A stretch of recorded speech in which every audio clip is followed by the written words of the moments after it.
বন্ধুরা, দেখো আমার কত রকমের আমসত্ত্ব।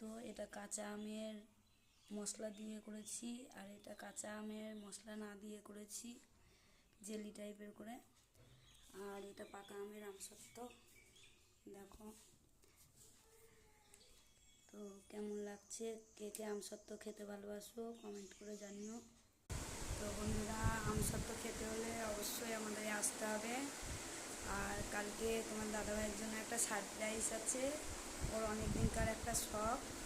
কালকে দেখি কতটা পুরা পাওয়া যায়, পূর্ণ করে তোমাদের দেখাবো। তার আগেই দেখাবো, বলবো তার আগে, কিন্তু দেখি কতদূর কী হয়। ওর ছোটোবেলাকার শখ একটা বারবার বলে, তো আমি চেষ্টা করি, দেখি পূর্ণ যদি করতে পারি তোমাদের আশীর্বাদে।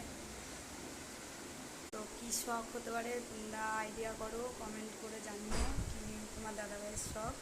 আমি সেটা পূর্ণ করার চেষ্টা করছি।